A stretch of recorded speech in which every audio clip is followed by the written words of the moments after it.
YouTube, it's Takes. We tap back in with another video. This one is going to be on none other than the GOAT, Tom Brady.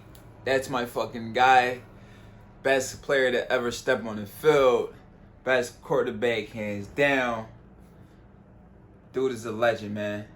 The GOAT. Top of the top. But let's get right into it, right?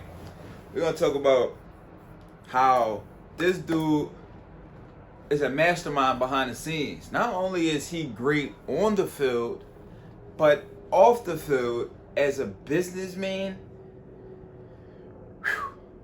I don't know if he was watching Robert Kraft, or I'm pretty sure Robert Kraft was giving him a lot of tips and giving him a lot of pointers and showing him what to do here and what to not do there, and you know what I'm saying, probably introducing him to people that he could keep in his corner as for a lifetime. And ultimately it has paid off for Tom Brady in so many different ways.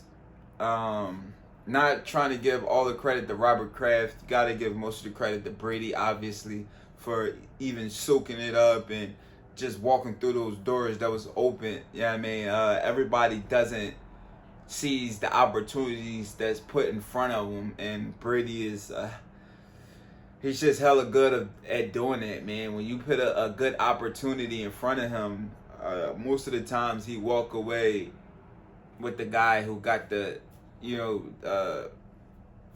best end of the stick, man. He's very good at that, and like I said, he just seems to be very business savvy, and he loves to put himself in the best position to succeed. And quite frankly, he's probably not only the GOAT on the field, but as a player, he's probably the GOAT off the field. You understand what I'm saying? And that's why the reason he's a GOAT on the field is because he's a GOAT off the field. If that makes any sense. You know what I mean? It's and that's why I say the game is more mental than it is physical. And Tom Brady is the prime example, because he has the most Super Bowls, right? And then he's the most athletic player on the field damn near every fucking game he plays in. And not only that, at this point he's the oldest guy. And he's still the best. Think about that. But I originally started to record this video because news came out over the weekend from Dana White that Brady was going to Las Vegas Raiders alongside with Gronkowski, same way they did at Tampa, right? Apparently Dana was representing Brady in some type of way or some type of capacity, where he said he was involved in that deal and getting that deal done, and he said the deal was fucking done pretty much, except for the fact that Gruden pulled the plug on the whole thing. I guess everybody signed off on it but Gruden, and apparently that's the only reason that we don't know Tom Brady to be a Las Vegas Raider, and probably lost the Las Vegas Raiders having that Super Bowl that Tampa has. But I say all of that to say the fact that New England gave him up, right? Them being on a 20-year dominant run, obviously some years in between not so great, but 5 or was it 6 Super Bowls over 20 years? That's spectacular. That's awesome. That's great. That's the best to ever do it, right? That team, great owner in the Patriots, right? With Robert Kraft. Obviously, the GOAT of coaches is also there, and Bill Belichick, right? Awesome coaching staff under him. This is what you want when you talk about building a business or a team or an NFL NFL organization, building it from the top down.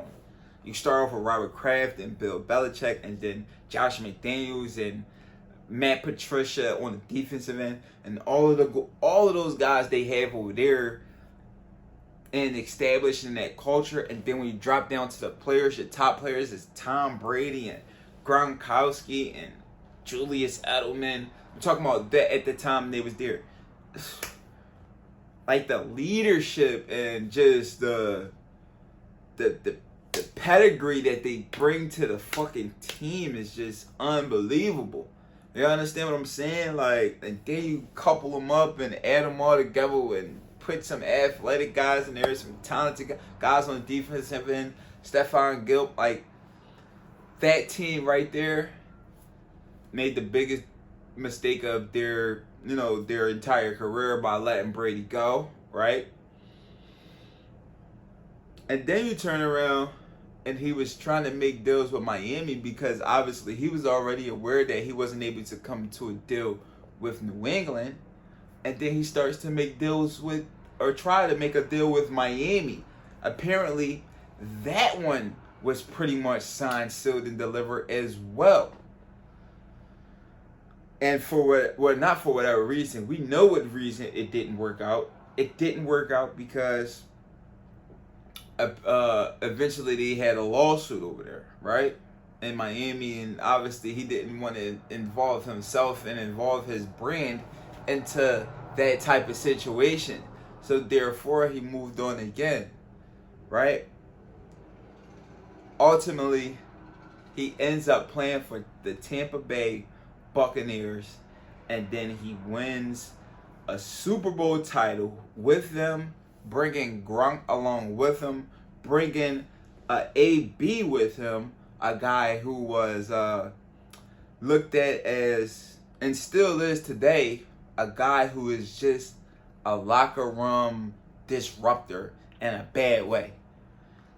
He was able to bring that guy along with him as well, let him live in his house, and didn't seem or appear to destroy their locker room. You know why? Because Brady was leading the pack. And he was able to get the job done. Even not being in the place that he wanted to be. Just, if you ask me, and it seems to be, Tampa Bay Buccaneers was the last fucking choice he had on the list. That's if they were even a team that he wanted to play for. Because apparently it doesn't look that way. It doesn't look like he wanted to play for them. He wanted to play for he wanted to play somewhere where the weather was good, obviously, right? That seems pretty evident to me, just of all the teams that he looked at, and then the team that he ultimately went to. It looked like he's looking for good weather, right? Texas appeared to be another one as well, right? Because if you're trying to be in Florida or if you're trying to be in Vegas, then that means you're more than likely you're trying to save some money on them taxes, right? And I'm not mad at you. Shit, I would have did the same thing, right? And then probably at the forefront of all of those things, probably more important than the money situation as far as the taxes, and more important just than everything, probably other than his family, and obviously, like I mentioned already, the weather, right, is the fact that these are historic franchises. Miami Dolphins, right? They haven't been on the up and up in a long while, right? But they're definitely on their way now. And if you added Tom Brady into what they got going on right now, you damn skippy, that's a Super Bowl win. You damn skippy, that's a Super Bowl champion, and you damn skippy, he's 8-11 in Super Bowls playing with Miami, barring no injuries, right? Oakland or Las Vegas, maybe it's the same deal, maybe it's not, but at the end of the day, I believe he would have turned that organization around as well, and I believe they would have got it done. Ultimately, I'm gonna wrap this video up, right, by saying my take on this, right, is Brady is a hell of a businessman. He makes great decisions, and even when he couldn't get his first option, his second option, or his third option, with the fourth option, he still was able to succeed and to be a Super Bowl champion at the end of the NFL season with his fourth option. That says a lot about the man that Brady is. That says a lot about the player that Brady is. And ultimately, that's why Tom Brady is the GOAT. Yo, like, comment, subscribe. It's T Takes. We out of here. Let's get it. Ha!